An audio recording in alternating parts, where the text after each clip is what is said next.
Hey guys, my name is Jolly. Welcome to Biology class.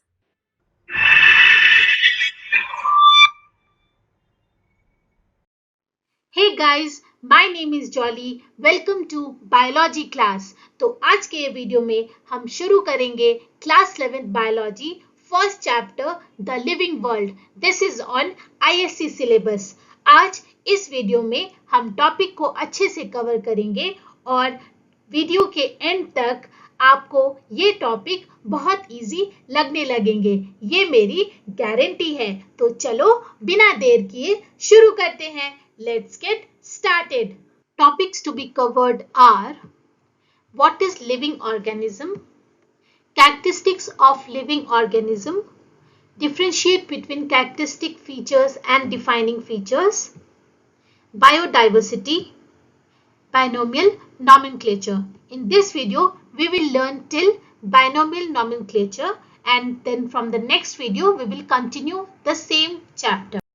तो बच्चों, chapter की शुरुआत होती है पहले क्वेश्चन से, व्हाट इज लिविंग ऑर्गेनिज्म।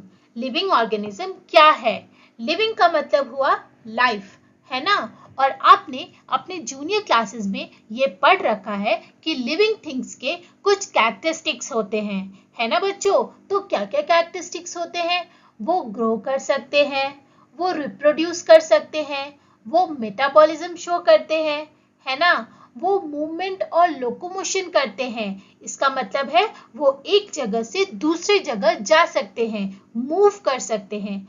और लास्ट है they can respond to stimuli, मतलब अपने एनवायरनमेंट में होने वाले जो भी चेंजेस हैं उनको वो रिस्पॉन्ड करते हैं। तो ये हो गया कैरेक्टरिस्टिक्स लिविंग ऑर्गेनिज्म का। लेकिन क्वेश्चन वहां पे अराइज होता है कि क्या ये कैरेक्टरिस्टिक्स सिर्फ लिविंग थिंग्स में है? क्या ये नॉन लिविंग थिंग्स में पाया जाता है?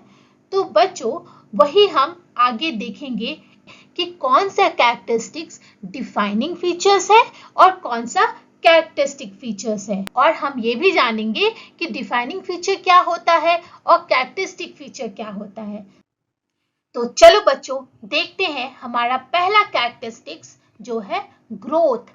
ग्रोथ का मतलब होता है इंक्रीज इन साइज, मास और हाइट ऑफ एन ऑर्गेनिज्म। जब कोई भी ऑर्गेनिज्म का इंक्रीज होता है उसके साइज में, उसका साइज बढ़ता है या उसका मास बढ़ता है या उसका हाइट बढ़ने लगता है, तो हम क्या कहते हैं? हम कहते हैं कि ये उसका ग्रोथ हो रहा है। और ये ग्रोथ कैसे होता है?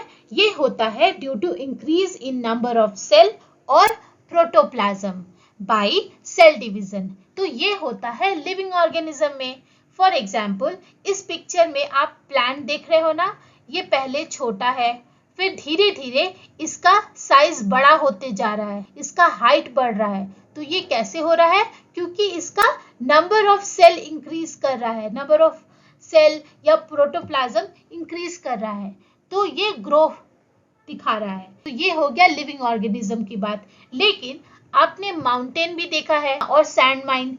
तो माउंटेन में आप यहाँ देख सकते हो कि इसका ओल्ड हाइट दिखा रहा है 29,028 फीट, और धीरे धीरे वो बढ़ते बढ़ते उसका न्यू हाइट हो गया 29,032 फीट। तो ये कैसे हो गया? ये भी तो ग्रोथ हुआ, लेकिन ये है एक्सटर्नल ग्रोथ, जो सरफेस पे डिपॉजिट होने वाले पार्टिकल के वजह से हो रहा है। तो इसको कहते हैं एक्सटर्नल ग्रोथ। तो ग्रोथ हम लिविंग थिंग्स में भी देख रहे हैं और नॉन लिविंग थिंग्स में भी देख रहे हैं, इसलिए इसको हम डिफाइनिंग फीचर नहीं कहेंगे। ये हो गया characteristic feature. This is not a defining property. समझ में आया ना? डिफाइनिंग प्रॉपर्टी वही हुआ जो सिर्फ लिविंग ऑर्गेनिज्म में होगा, और कैरेक्टरिस्टिक फीचर मतलब उसमें एक्सेप्शन है। We can see that characteristics in non-living things also. Okay, तो ग्रोथ हमारा कैरेक्टरिस्टिक फीचर है, ये डिफाइनिंग फीचर नहीं है। This is not a defining property. तो चलिए बच्चों, अब हम आएंगे हमारे नेक्स्ट प्रॉपर्टी पे, जो है रिप्रोडक्शन। रिप्रोडक्शन का मतलब होता है living organism produce offspring similar to them. सारे लिविंग ऑर्गेनिज्म अपने जैसे सिमिलर ऑफस्प्रिंग को प्रोड्यूस करते हैं, आप सभी जानते हो। लेकिन कुछ ऐसे भी लिविंग ऑर्गेनिज्म है जो इनफर्टाइल होते हैं। For example mule. ये जो पिक्चर है ये है पिक्चर ऑफ म्यूल, जिसे हिंदी में कहते हैं खच्चर।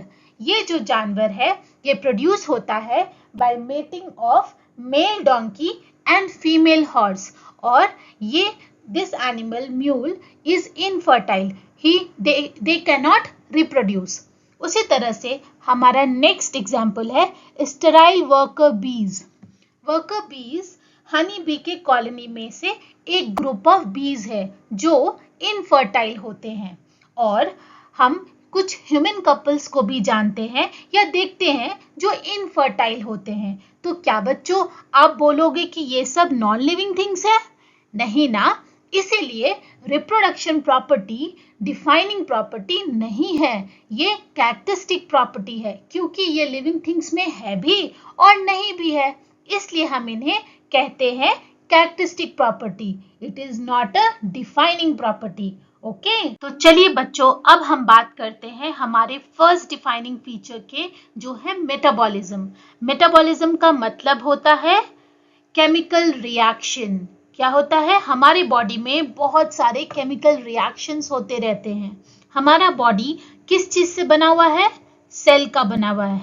ऑल द लिविंग ऑर्गेनिज्म का बेसिक यूनिट होता है cell. Cell and its component are made up of several biomolecules, और सेल और उसके कंपोनेंट्स मिलकर क्या बनाते हैं? बायोमोलिक्यूल्स बनाते हैं जो अंडरगो करते हैं केमिकल रिएक्शन या मेटाबॉलिक रिएक्शन कहते हैं, हमारे बॉडी में करते हैं। इस समय भी हमारे बॉडी में थाउजेंड्स ऑफ रिएक्शन हो रहे हैं। कुछ सेल टूट रहे हैं, कुछ मॉलिक्यूल्स जुड़ रहे हैं, और चाहे वो प्लांट्स हो, एनिमल हो, फंगी हो, यूनिसेलुलर ऑर्गेनिज्म हो या मल्टीसेलुलर ऑर्गेनिज्म है, सब मेटाबॉलिज्म शो करते हैं जो हमें एनर्जी देते हैं।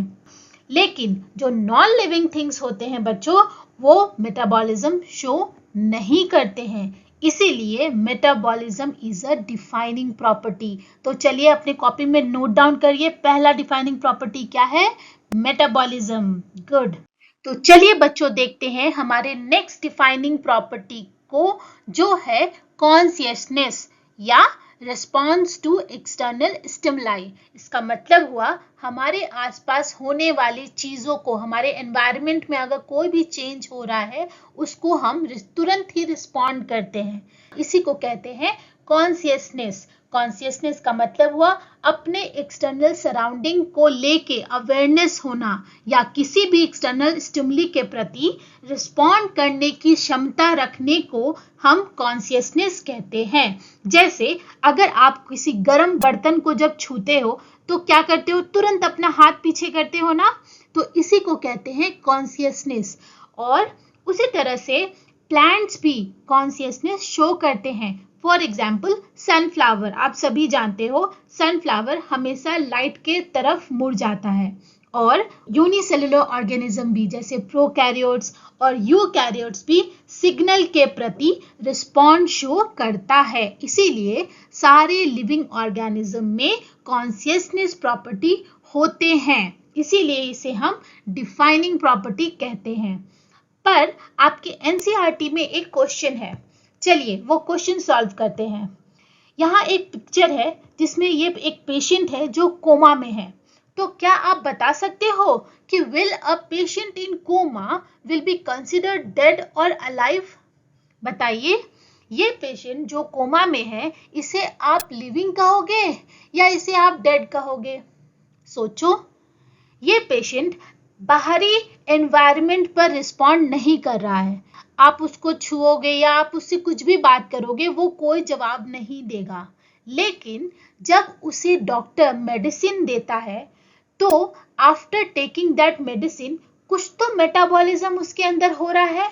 और हम सभी जानते हैं metabolism is a defining property of living organism. So उसके इंटरनल में, उसके बॉडी के अंदर मेटाबॉलिज्म केमिकल रिएक्शन हो रहा है, इसलिए वो पेशेंट लिविंग कहलाएगा। इसीलिए consciousness is a defining property. Everyone note down, the second defining property is consciousness. तो चलिए बच्चों देखते हैं और कुछ कैरेक्टरिस्टिक्स ऑफ लिविंग ऑर्गेनिज्म, जैसे कि न्यूट्रिशन. न्यूट्रिशन क्या है? खाना, फूड. जितने भी लिविंग ऑर्गेनिज्म है उनको फूड चाहिए. Every cell of the body require food. इसीलिए इसे हम डिफाइनिंग प्रॉपर्टी कहते हैं. हमें फूड क्यों चाहिए?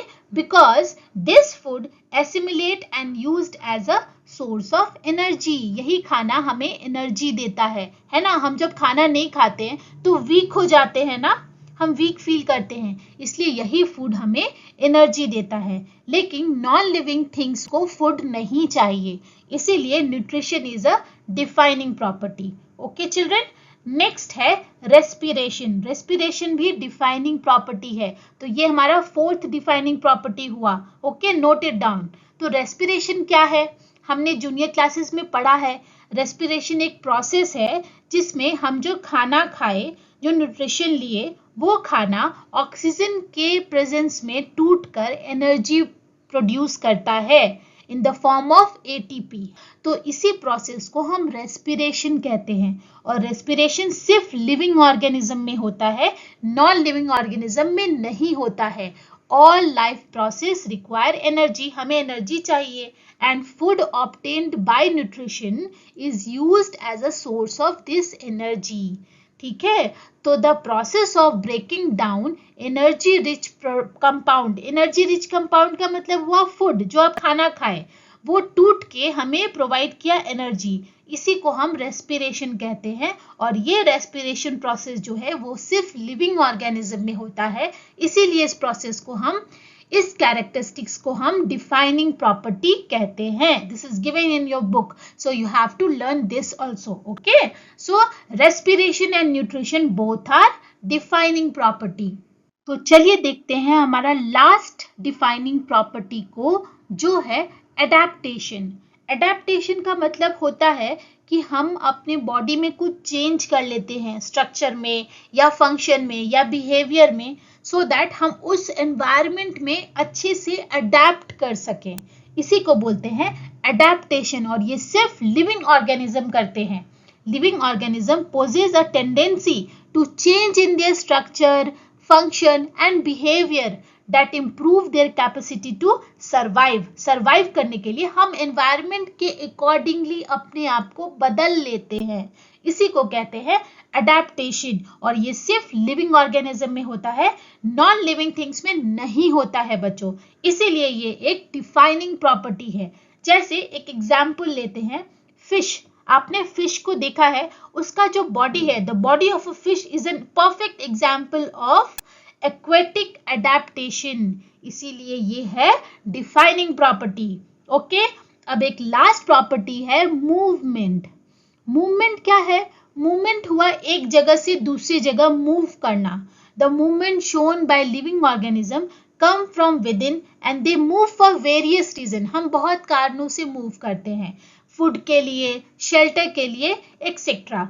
लेकिन कुछ प्लांट्स एंड एनिमल हैं जो मूव नहीं करते हैं, इसीलिए ये डिफाइनिंग प्रॉपर्टी नहीं है. They are not a defining property, they are characteristic property. तो चलो बच्चों रिवाइज करते हैं all the characteristics of living organism, जिसमें आप नोट डाउन कर सकते हैं कि कौन सा कैरेक्टरिस्टिक डिफाइनिंग फीचर है और कौन सा कैरेक्टरिस्टिक फीचर है. ओके, तो पहले देखेंगे हम कैरेक्टरिस्टिक फीचर कौन कौन है. ग्रोथ, रिप्रोडक्शन एंड मूवमेंट, ये सब कैरेक्टरिस्टिक फीचर है. ये लिविंग थिंग्स में भी होते हैं और नॉन लिविंग थिंग्स में भी शो करते हैं, है ना. और डिफाइनिंग फीचर कौन कौन है? डिफाइनिंग फीचर्स हो गए nutrition, respiration, metabolism, consciousness and adaptation. Children, you can note it down. It is very important for your exam. तो चलो बच्चों, अब हम पढ़ेंगे बायोडाइवर्सिटी. बायोडाइवर्सिटी का मतलब होता है बायोलॉजिकल प्लस डाइवर्सिटी. ये दो टर्म का बना है. क्या है? बायोलॉजिकल और डाइवर्सिटी.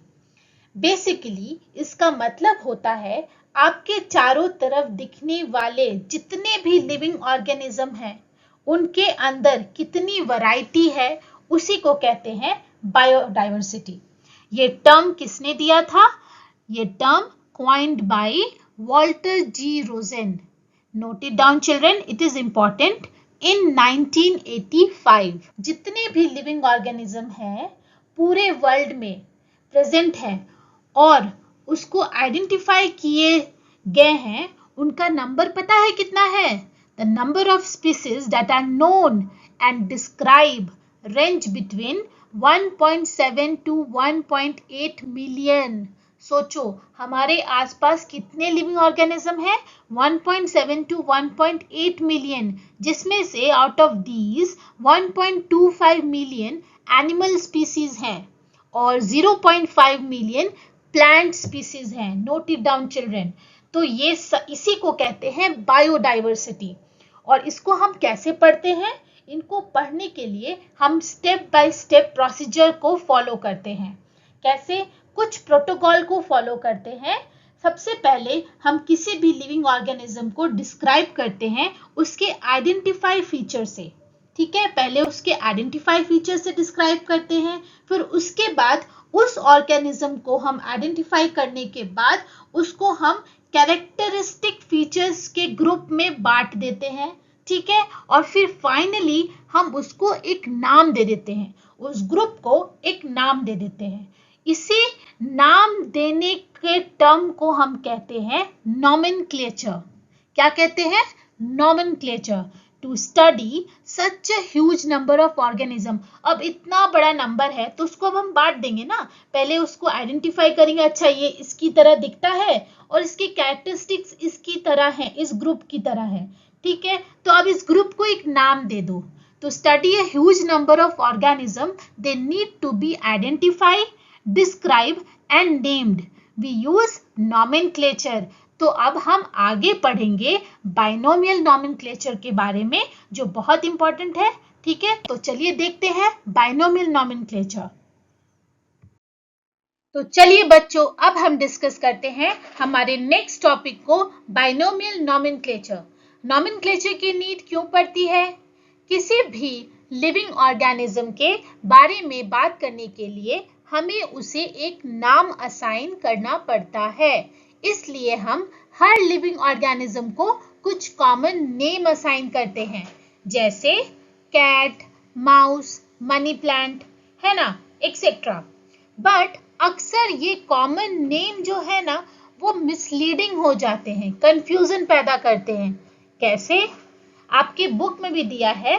जैसे फॉर एग्जाम्पल आप इंग्लिश में कहते हो अनियन, है ना, अनियन को हिंदी में क्या कहते हैं? प्याज। और उसे तमिल में कहते हैं वेनांगियम और कन्नड़ा में क्या कहते हैं? इरोली।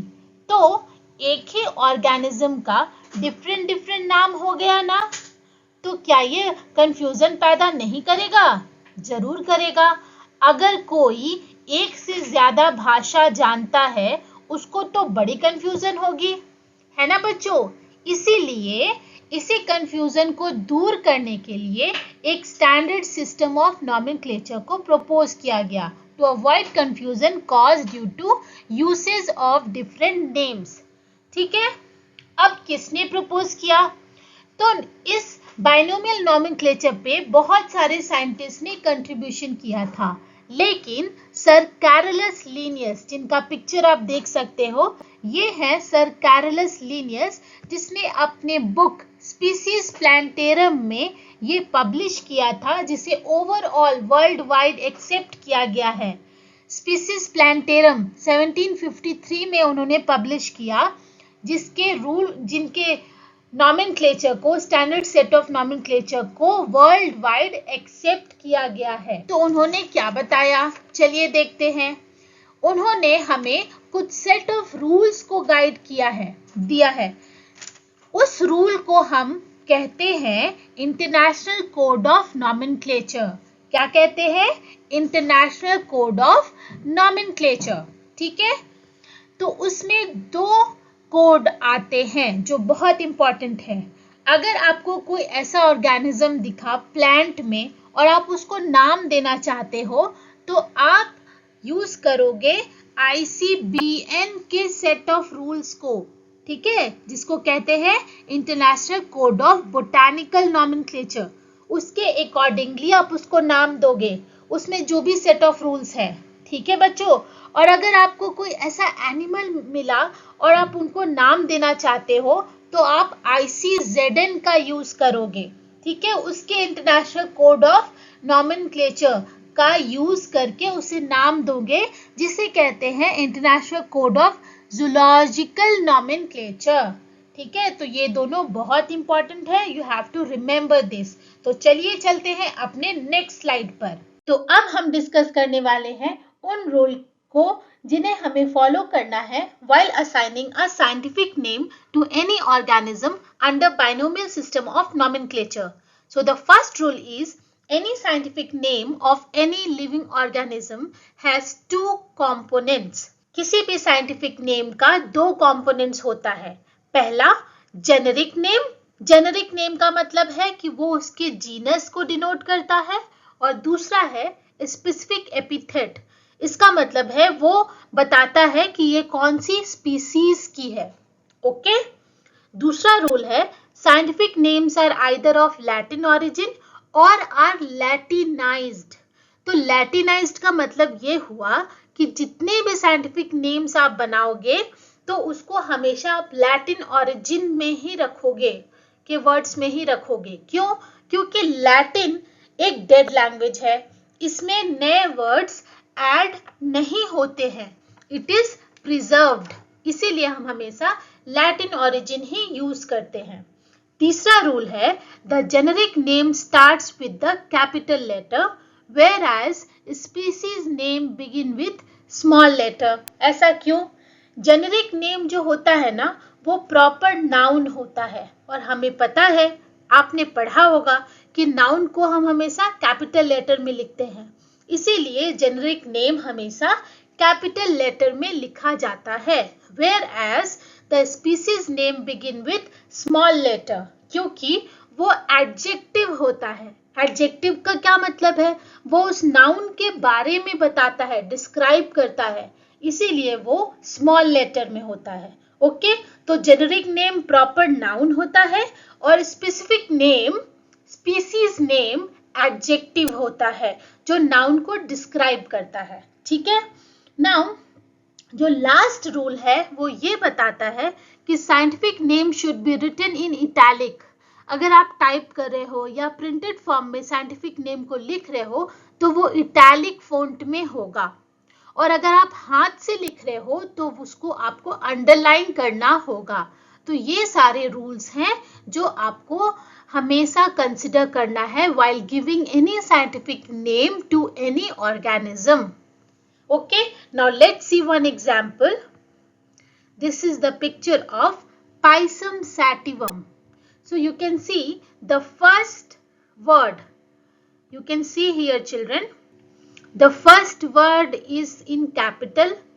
ठीक है, मैंने पहला रूल बनाया कैपिटल लेटर में है, दो स्पीसीज का नाम है वो स्मॉल लेटर में है, और आप ये देख सकते हैं कि ये इटैलिक फॉन्ट में है ना। तो आपको इसी तरह से कोई भी साइंटिफिक नेम देना है। तो चलिए बच्चों, अब हम डिस्कस करते हैं हमारे रिमेनिंग रूल्स को।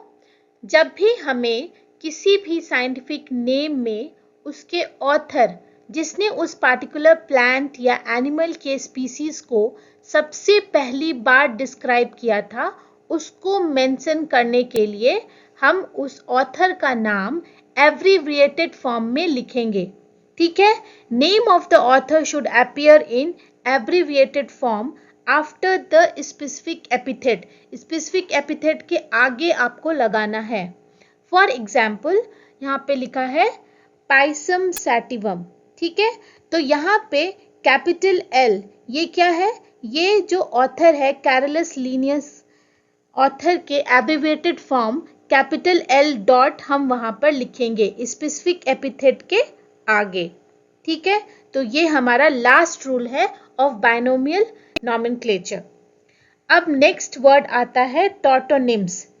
टॉटोनिम्स क्या है? Tautonyms are scientific names in which both the genus name as well as the species name are identical.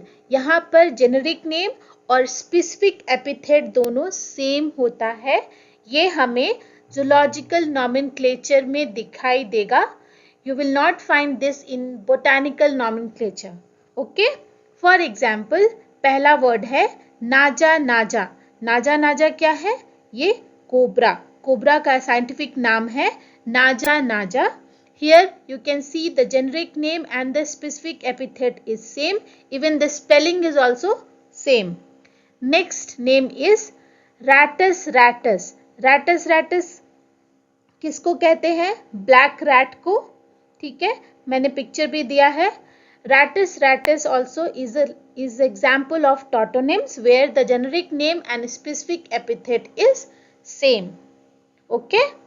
I hope children आपको टॉपिक्स अच्छे से क्लियर हुए होंगे, और अगर हुए हैं तो प्लीज़ लीव अ लाइक.